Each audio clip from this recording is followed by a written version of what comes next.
कहानियों की अनोखी दुनिया। लाइक करें, सब्सक्राइब करें मेरे चैनल को और ऐसे ही दिलचस्प अनोखी कहानियाँ देखते रहें। मजेदार सी कहानियाँ आपके लिए। दिल्ली शहर के मयूर विहार इलाके में टीना और पूजा नाम की दो 8 साल की बहनें रहती थी। टीना जहाँ गोरे रंग की थी तो वहीं पूजा का रंग काला था। एक रोज पूजा ने बहुत ही सुंदर फैमिली ड्राइंग बनाई जिसे टीना ने आकर फाड़ दिया।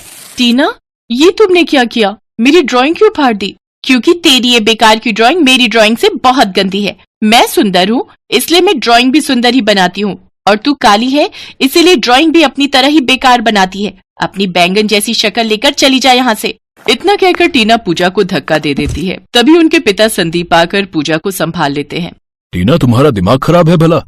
अपनी सगी बहन के साथ कोई ऐसा करता है क्या? क्या हुआ जी, क्यों मेरी फूल सी बच्ची को डांट रहे हो? अपनी माँ को अपनी तरफदारी करते देख टीना झूठ-मूठ के आंसू आंखों में भरकर रोने लगती है। माँ, देखो ना, इस काली पूजा ने मेरी ड्राइंग फाड़ दी। तुम मेरी बहन होकर मुझसे इतना क्यों चिढ़ती हो पूजा? माँ, ये झूठ बोल रही है। झूठ टीना नहीं बल्कि तू बोल रही है। चेहरे के साथ साथ तेरा दिल भी काला है। टीना और पूजा दोनों सुमन की ही बेटियां थीं, लेकिन टीना का रंग गोरा था जिस वजह से सुमन उसे ज्यादा प्यार करती थी, जबकि पूजा काली होने के कारण अपनी माँ की प्यार भरी एक नजर के लिए तरसती रहती। टीना हमेशा ही अपनी चालाकी दिखाती और अपनी माँ को पूजा के खिलाफ भड़काती रहती, जबकि पूजा बेचारी बेहद ही शरीफ और दिल की साफ थी। एक रोज जब वो दोनों स्कूल का होमवर्क करने बैठती हैं तो मेरा हाथ। क्या हुआ टीना, तुम ठीक हो? मेरा हाथ बहुत दुख रहा है पूजा, और मुझे अपना ये होमवर्क भी कंप्लीट करना है, लेकिन मैं ये कर ही नहीं पा रही।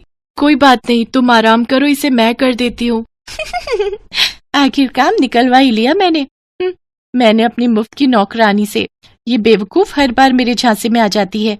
पूजा रात भर बैठकर टीना का होमवर्क करती है, जिस वजह से वो खुद का काम नहीं कर पाती, और अगले दिन उसे स्कूल में टीचर से खूब मार पड़ती है। छोड़ दीजिए मैडम, अगली बार से मैं अपना सारा होमवर्क पूरा करके लाऊंगी। अगर नहीं करके लाई ना तो और भी अच्छा सबक सिखाऊंगी तुझे, समझी? अपनी बहन पूजा को पिटता देख टीना बहुत खुश होती है, जबकि पूजा सिसक सिसक कर रोने लगती है। ऐसे ही समय बीतता है। अब दोनों बहनें बड़ी हो जाती हैं। एक रोज टीना मेकअप करते हुए अपनी बहन से कहती है, अरे ओ बिल्लो रानी, मेरा प्रोजेक्ट कंप्लीट कर दिया कि नहीं? हो गया टीना, पूरा हो गया, ये लो। शुक्रिया। इनाम के तौर पर ये फाउंडेशन तू रख ले। तू काली है ना, तो तुझे इसकी बहुत जरूरत है। अब उनके माता पिता अपनी दोनों बेटियों के लिए लड़के ढूंढने लगते हैं, मगर पूजा के लिए जब भी कोई रिश्ता आता तो वो उसके पक्के रंग की वजह से उसे ठुकरा कर चले जाते। पता नहीं कौन सी मनहूस घड़ी में ये काली कोयल मेरे पेट में आ गई। इसकी वजह से मेरी गोरी बेटी की भी शादी नहीं हो पा रही, लेकिन अब बस इसके चक्कर में उसकी जिंदगी खराब नहीं कर सकती मैं। कुछ दिनों बाद टीना के लिए एक अमीर घर का रिश्ता आता है। उस दिन पूजा सारा दिन घर के कामकाज में लगी होती है। टीना, मेरी बहन, आज तू कितनी सुंदर लग रही है। तुझे किसी की नजर ना लगे। मैं तुझे बहुत प्यार करती हूँ मेरी बहन। ये झूठी बातों को ना मैं नहीं मानती। अगर ये बात सच है तो तू कमरे से बाहर मत आना, समझी? एक बार फिर वो उसे अपनी चालाक बातों से उलझा लेती है। लड़के वाले टीना को पसंद कर लेते हैं। टीना सबके लिए चाय लेकर आती है, लेकिन चाय देते वक्त थोड़ी सी चाय लड़के के छोटे भाई अनिकेत के ऊपर गिर जाती है। ओ, आई एम सॉरी। सीधा जाकर लेफ्ट मुड़िए, वहीं वॉशरूम है, आप वहां जाकर इसे साफ कर लीजिए। कोई बात नहीं, मैं अभी आया। अनिकेत की नजर बाथरूम के साथ लगे कमरे में जाती है जहां पूजा बैठी होती है। उसकी मासूमियत देख अनिकेत को उससे पहली नजर में ही प्यार हो जाता है, और वो बाहर आकर अपनी माँ से उससे शादी करने के बारे में कहता है। फिर गायत्री अपने दोनों बेटों की शादी उन दोनों बहनों से तय कर देती है। फिर टीना शादी की रस्मों के बीच भी अपनी चालाकियों से पूजा को परेशान करती रहती। वो उसके हाथों में लगी मेहंदी पर जानबूझकर पानी गिरा देती है। फिर शादी वाले दिन एक वेटर एनवलप लेकर आता है और टीना को देता है, जिसे देख टीना की आंखों में आंसू आ जाते हैं। क्या हुआ बहन, तू रो क्यों रही है? कॉलेज के समय मेरा अफेयर रोहन से था। उस वक्त उसने मुझे बियर पिलाई और फिर नशे की हालत में मेरी कुछ तस्वीरें खींच ली जो उसने मुझे आज भेजी है। अगर ये बात किसी को पता चल गई, मम्मी पापा और मेरी बहुत बदनामी होगी। सुमन ये बात सुन लेती है। फिर पूजा अपनी पुलिस अफसर सहेली को फोन करती है और उसे सारी बात बताती है। कुछ ही देर में पुलिस रोहन को पकड़कर जेल में डाल देती है। मुझे माफ कर दो मेरी बहन। बचपन से आज तक मैंने हमेशा अपनी चालाकी से तुम्हें नुकसान और दुख पहुंचाने की कोशिश की है। आज तूने मेरी इज्जत बचा ली, मेरी शादी टूटने से बचा ली। पूजा, मेरी बच्ची, मुझे माफ कर दे। आज तूने हमारे परिवार की इज्जत बचाई है। मैंने हमेशा तुझे गलत समझा मेरी बच्ची। माँ, मैंने अपनी बहन की मदद की है और ये प्यार ही तो है जो हमें एक दूसरे के करीब लाता है। फिर सुमन और संदीप खुशी खुशी अपनी दोनों बेटियों को विदा करते हैं। केवल इंसान का सीधा, सरल और प्यार भरा स्वभाव ही हर एक कड़वाहट भरे रिश्ते को भी जीतने की ताकत रखता है। अनुराधा के पति का अचानक एक बीमारी से देहांत हो गया। 5 बेटियों की जिम्मेदारी अनुराधा पर आ गई। देख अनुराधा, अब हम तेरा और तेरी बेटियों का बोझ अब और नहीं उठा सकते। इन्हें ले और यहाँ से निकल जा। पर भाभी, मैं इन 5 को लेकर कहाँ जाऊंगी? मेरा कोई ठिकाना नहीं। माँ बापू भी गांव में चल बसे। इस घर से मेरी यादें जुड़ी हुई हैं। मैं इस घर में बहू बनकर आई थी। विनोद के जाने के बाद आप इतना क्यों बदल गई? बदलना पड़ा। हमारा दिमाग खराब नहीं है जो अपने पैरों पर खुद ही कुल्हाड़ी मार ले।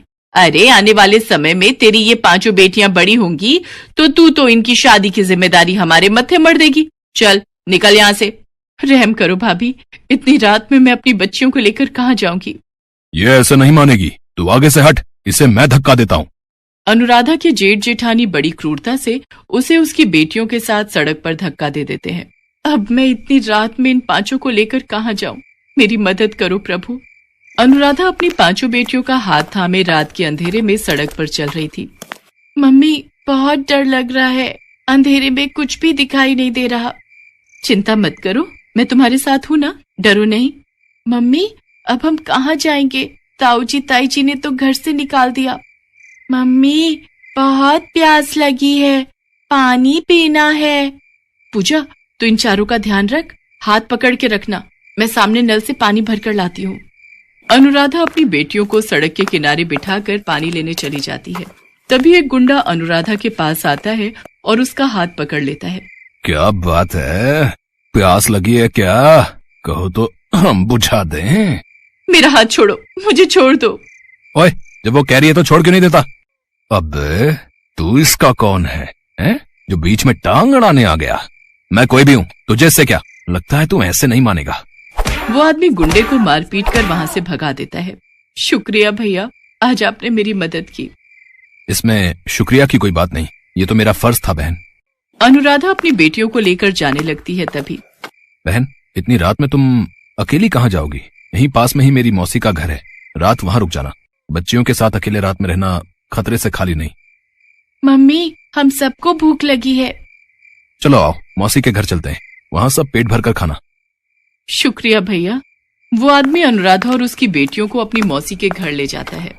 अरे आओ आओ बेटी, कितनी प्यारी और मासूम बच्चियां हैं। तुम्हारी कहानी सुनकर सचमुच मेरा भी दिल भर आया। कैसे निर्दयी लोगों की दुनिया बनती जा रही है। बेटी, तुम चिंता मत करो, तुम आराम से यहाँ जितने दिन चाहे रह सकती हो। मौसी जरा इधर आना, मैं कह रहा था बच्चियों को भूख। मौसी और वो आदमी बातें करने लगते हैं। कुछ देर बाद, माँ, पानी पीना है। तुम यहीं पलंग पर बैठो, मैं लेकर आती हूँ। देखो मुन्नी बाई, बड़ी मुश्किल से ये चिड़िया और इसके चूजे हाथ में आए हैं। तुम्हारे तो दोनों हाथों में चांदी है, तुम अपनी दुकान आराम से चला सकती हो। बात तो तू ठीक कह रहा है, पर इसे शक तो नहीं हुआ ना कि ये कोठे पर लाई गई है और तू इसे और इसकी बेटियों को बेचने के लिए यहाँ लाए है? अरे नहीं मुन्नी बाई, बस अब तुम जल्दी से मेरे पैसे मुझे दो, मैं यहाँ से जाऊं। हाँ, ये आदमी मुझे यहाँ बेचने लाए है। नहीं, मुझे यहाँ से भागना होगा। मैं अपनी बेटियों के साथ कुछ गलत नहीं होने दूंगी। अनुराधा कमरे में जाती है। चलो बच्चों, हम यहाँ नहीं रुकेंगे। वो दरवाजा खुला है, एक एक करके तुम सब वहां से बाहर जाओ, आराम से, वो अंकल देख न पाए। अनुराधा अपनी बेटियों के साथ चुपके से भागती है। तभी उस व्यक्ति की नजर उन पर पड़ जाती है और वो उन्हें पकड़ने के लिए दौड़ता है। मुन्नी बाई, हमें इन्हें पकड़ना होगा। हे ईश्वर, मेरी मदद करो प्रभु। भागो मेरी बच्चियों, और तेज, हमें इनके हाथ नहीं आना। तभी अनुराधा देखती है सामने हनुमान मंदिर है और वहां घंटियों की आवाज आ रही है। चलो बच्चों, जल्दी से हनुमान मंदिर में चलते हैं, वहां हमें कोई कुछ नहीं कहेगा। अब हम लोग इन्हें नहीं पकड़ सकते, ये हनुमान मंदिर में चली गई है। किसी ने हमें वहां देख लिया तो पुजारी और सब लोग हमें पुलिस को पकड़वा देंगे। कैसी किस्मत खराब है, इस सौदा भी हाथ से चला गया है। चलो वापस चलते हैं। हे बजरंगबली, आज आपने मेरी और मेरी बेटियों की जान बचाई। आप धन्य है प्रभु। बजरंग बली तो शरण में आए हर भक्त की मदद करते हैं। यहाँ तुम्हें डरने की कोई जरूरत नहीं है। पर बेटी, तुम इतनी घबराई हुई क्यों हो? अनुराधा पुजारी जी को अपनी सारी दुख भरी कहानी बताती है। बेटी, तुम चाहो तो इसी हनुमान मंदिर में रहकर प्रभु की सेवा करो। यहाँ तुम्हें किसी प्रकार का कोई डर नहीं। पुजारी जी की बात सुनकर अनुराधा को थोड़ी तसल्ली होती है। उस दिन से अनुराधा अपनी 5 बेटियों के साथ हनुमान मंदिर में ही रहने लगी। अनुराधा और उसकी 5 बेटियां हनुमान मंदिर की सेवा करती थी। वहां की साफ सफाई, देखभाल ये सब अनुराधा ही संभालती थी।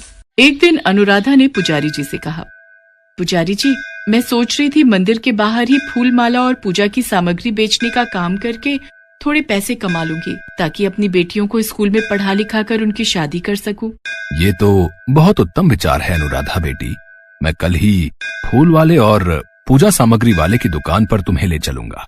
वो तुम्हें उधार पर फूल माला और सामग्री दे देंगे। जो भी कमाई होगी उसमें से तुम उनके पैसे चुकाकर बाकी की कमाई अपने पास रख लेना।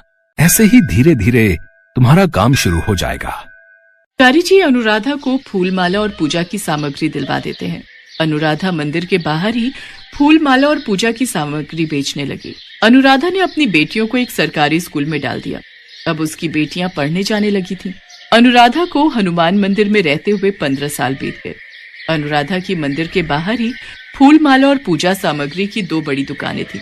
मंदिर के पुजारी जी का निधन हो चुका था। अपने जाने से पहले पुजारी जी मंदिर का सारा कार्यभार अनुराधा को सौंप गए थे। अब मंदिर का सारा कार्यभार अनुराधा ही संभालती थी। अनुराधा की 5 बेटियां बड़ी हो चुकी थीं। अनुराधा को शहर में बहुत से लोग जानते थे और उसके अच्छे व्यवहार से सभी परिचित थे। अनुराधा को अपनी 5 बेटियों की शादी के लिए कोई परेशानी नहीं हुई। हनुमान जी के आशीर्वाद से अनुराधा की 5 बेटियां आज अपने ससुराल में सुखी थीं। कहते हैं ना, जिसका कोई नहीं होता उसकी रक्षा करने वाले स्वयं भगवान होते हैं।